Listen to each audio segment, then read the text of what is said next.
5 August 1940, 13:14 hours. Attacks on La Rochelle by the Royal Air Force have been relentless.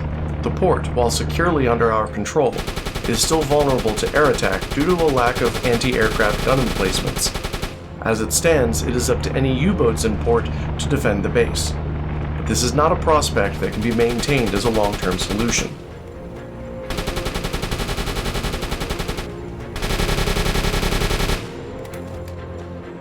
As the attack finished, I ordered U-48 resupplied and rearmed and awaited further orders.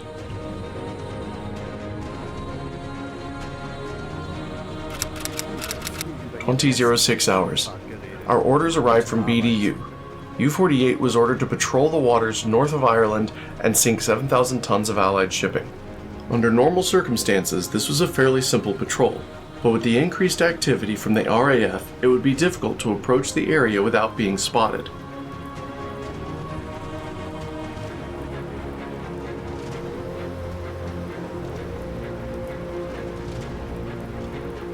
And no sooner had we left the safety of port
I ordered U-48 to pull up to the wreckage of the Sunderland. There were 4 survivors of the crash, and after they gave their parole, I took them on board. They'll fare far better as my guests than on a sinking plane, and they may offer some strategic value once I get them back to La Rochelle.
Unfortunately, we were unable to find any survivors, so I ordered U-48 to return to his course towards our patrol sectors.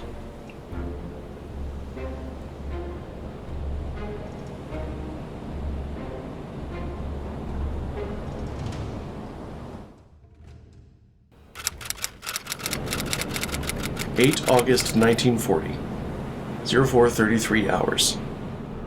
U-48 reached his patrol sectors without any further air attacks and proceeded to sweep for Allied shipping.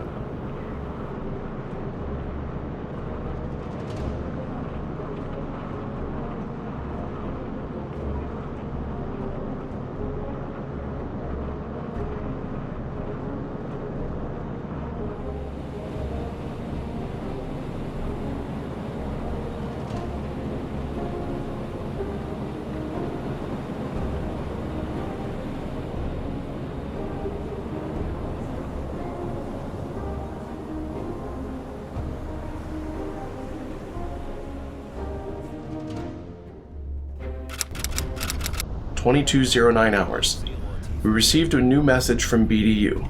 Foreign radio reports that a major British military and political figure is on board an Isles corvette. The ship is moving with a group of other warships at a speed of 8 knots. We estimate that they are currently at square AM 575 with a course of 82 degrees. I ordered an intercept course and prepared to ambush the squadron.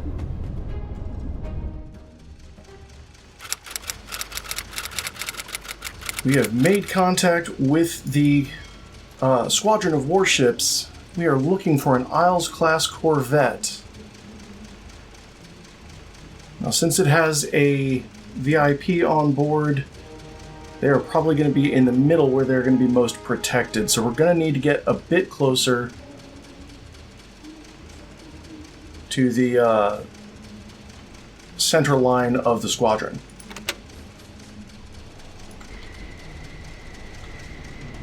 There we are. Feindlicher Zerstörer auf 2 Uhr. Got a destroyer. There's our target right there. That is our Isles-class corvette. Let's go ahead and get identities on the others. This is 2 funnels, 2 masts. Masts are the same height. It's looking like an EF class. This is a Flower class corvette.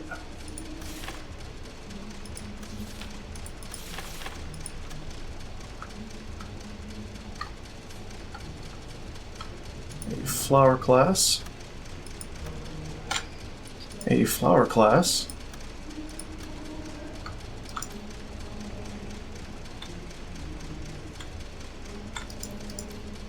And another Flower class in the lead.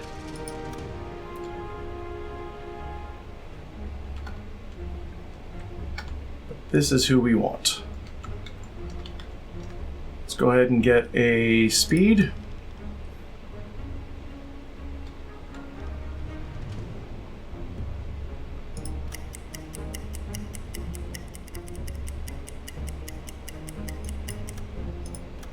Looking at 7 knots.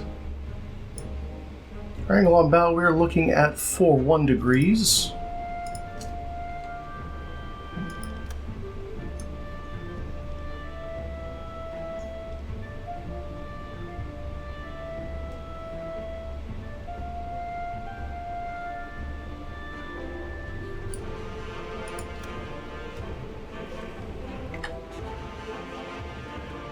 Currently way too far away, but we are going to go ahead and extend this and take our shot as we get closer. Alright, looks like we are in a good spot to take our shot. We're going to set our range at 2,579 meters.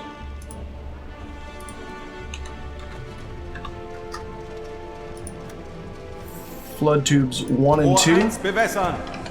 Rohr 2 bewässern. Rohr 1 bewässert. Tubes flooded, los. Los!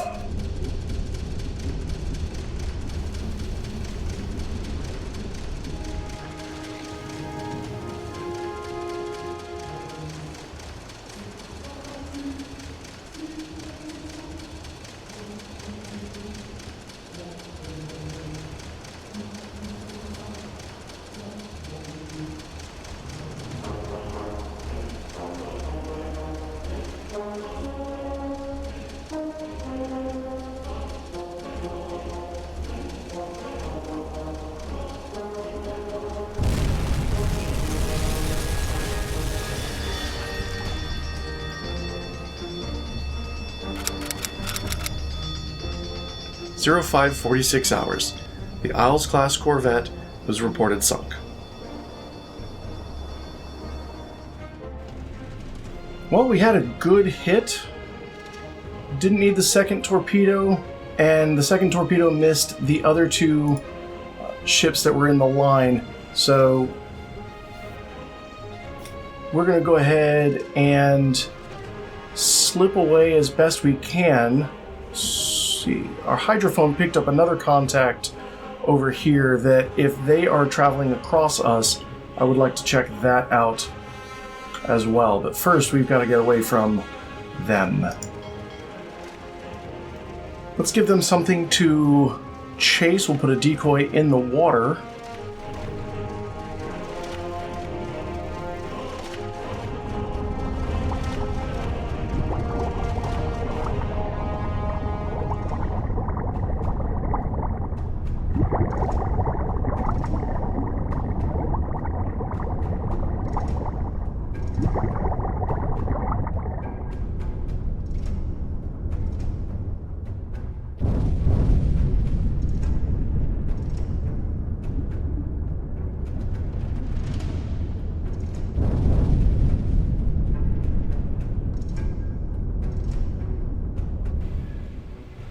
Alright, looks like they are going for the decoy. We need to get out of here. Wasserbomben. Wasserbomben. Wasserbomben. Wasserbomben. It seems as though the decoy has definitely done its work and is worth its price. The destroyer is headed back to its original course. Looks like it may be out of depth charges. And we've been using the depth charge attacks to make up some ground and get away, but it looks like our decoy has just run out. But they do not know where we are. Hopefully that will maintain. They are still searching. We are not out of the woods just yet. We are going to go ahead and adjust our course, head due east. Kurs auf diese Koordinaten setzen. The destroyer here is turned around and is headed our way. I don't like this, so we need to keep an eye out, see if it moves to follow us. Let's head southeast and see if we can't get behind him a little sooner.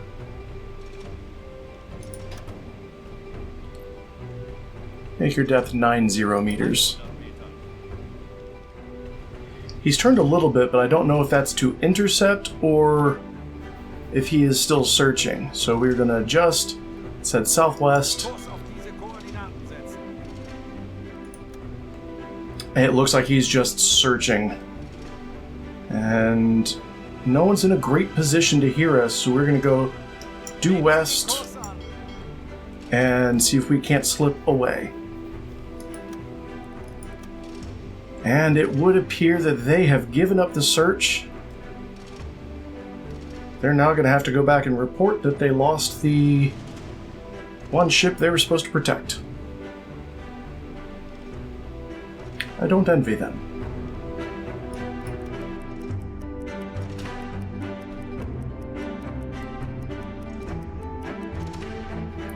After slipping away from the squadron, I ordered U-48 to surface near the lifeboats with the survivors of the corvette. Confirming that the target went down with the ship, I left supplies with the sailors who were abandoned by their squadron, whose smoke was still visible on the horizon.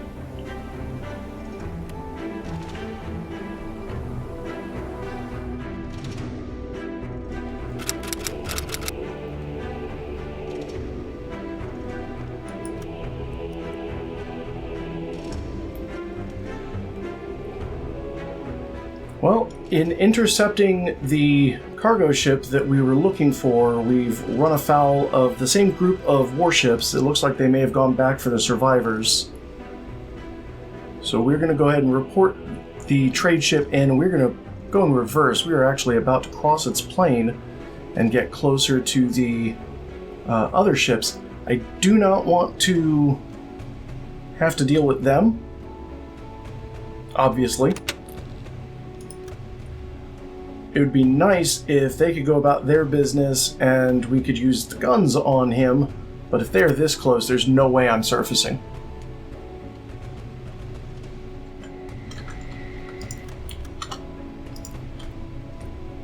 There it is. It is an Empire Tower. I can't get a good look at its flags. They look like they have some blue on them, which could pose a problem.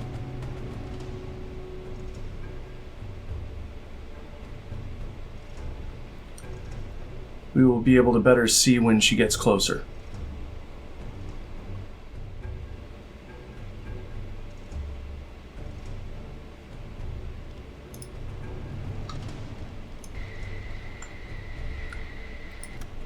Okay, we're looking at a ship from Argentina. That is a neutral nation.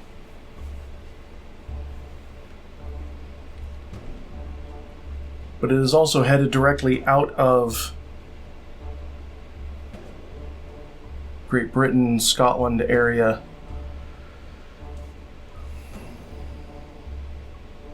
Could be coming out of Ireland. Who knows?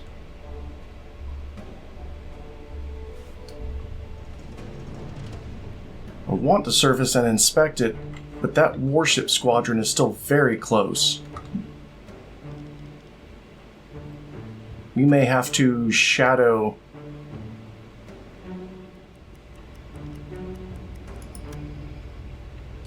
Okay, let's go ahead and surface the boat and say hello.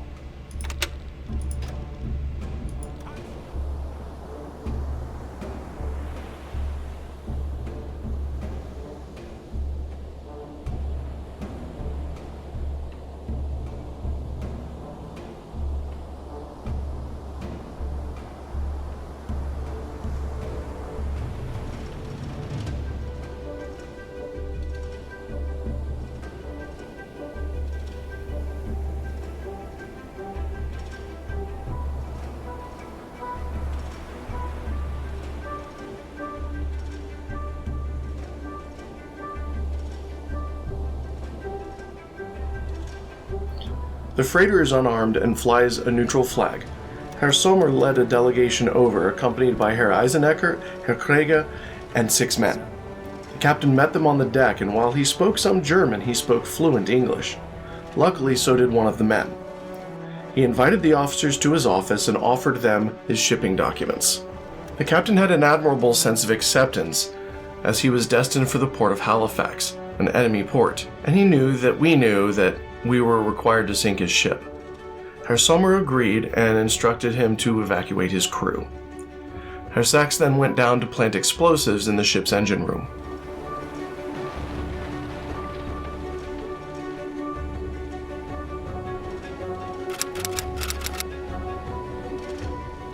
Ten 18 hours. The Argentine freighter Rio San Juan was reported sunk. To avoid the squadron of warships returning to investigate, I ordered U-48 to return to his patrol with all haste. 11 August 1940, 13:19 hours. U-48 completed his assigned patrol, but was still short of the required Allied tonnage. As such, I ordered that we relocate to busier shipping lanes.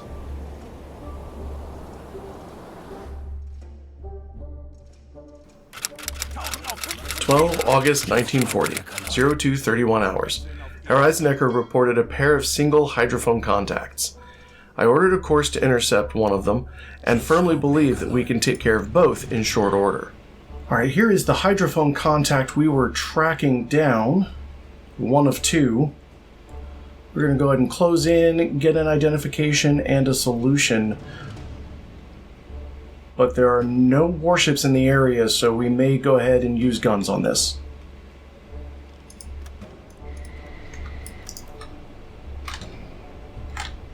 Oh, it is very foggy.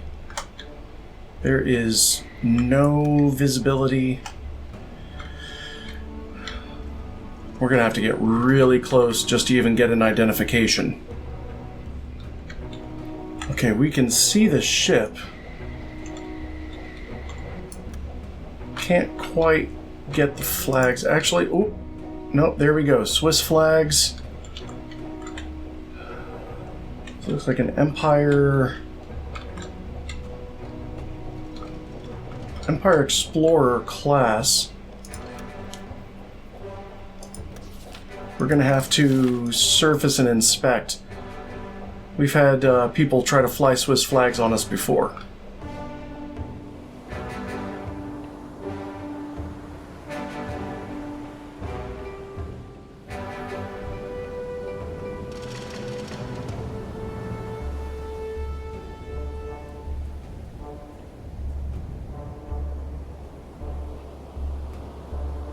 Wechseln auf Dieselmotor.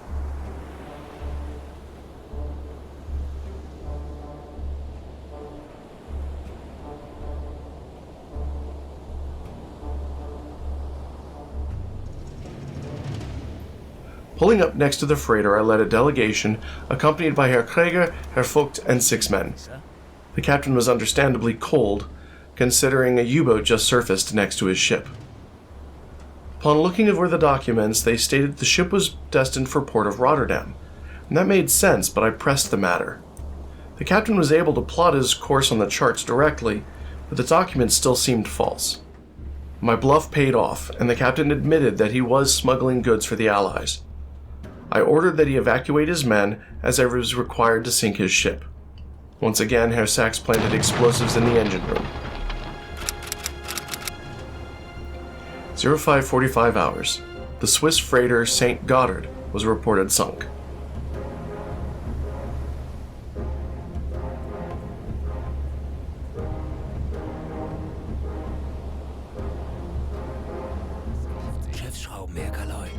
I ordered U-48 onto a course following the other hydrophone contact. Okay, we've encountered the other transport that we picked up on the hydrophone. It is still foggy, but it would appear that it is a bit brighter outside.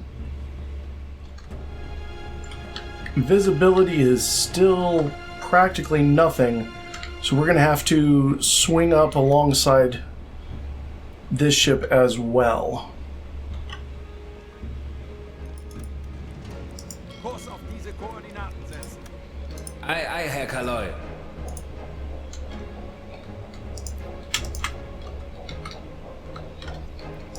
We are looking at Swedish flags, identified as the Sveaborg.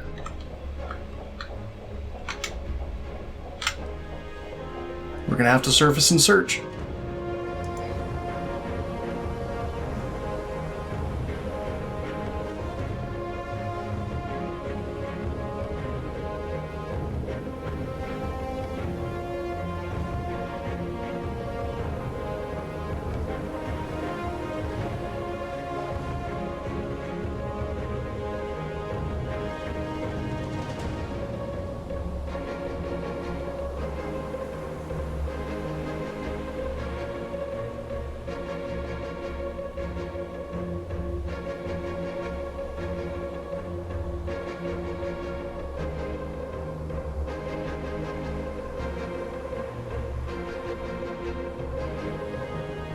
Once again, I led a delegation to the freighter, accompanied by Herr Sommer, Herr Krieger, and 6 men. The Swedish captain did not speak German and tried to speak English, so there was a communication barrier. But we met with him in the deck house and I asked to look at his shipping documents. The documents indicated that the ship was bound for Liverpool, which made it a viable target under the prize rules. I had to order the captain to evacuate his crew. The captain wasn't happy, but he understood. We had unfortunately run out of explosives to destroy the engines, so I set Herr Sommer to the deck gun and told him to sink the ship the old-fashioned way.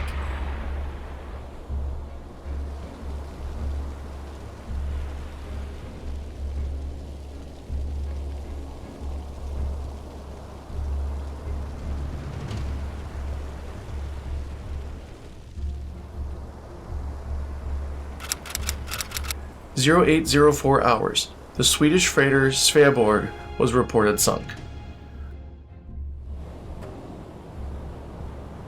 Our tonnage requirements met and the patrol complete, I ordered a course back to La Rochelle. We need to resupply our anti-aircraft guns and our deck gun, as well as turn in our guests. For his leadership on this patrol, Rolf Sommer was awarded the Iron Cross First Class.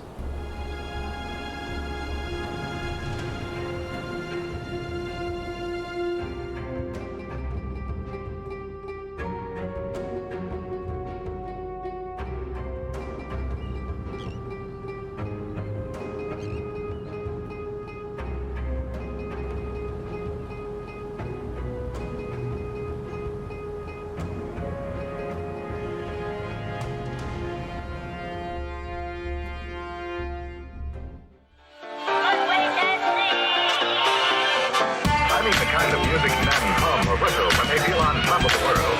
And gentlemen, one of the many things that give you that tip-top feeling is the pleasure of being well dressed.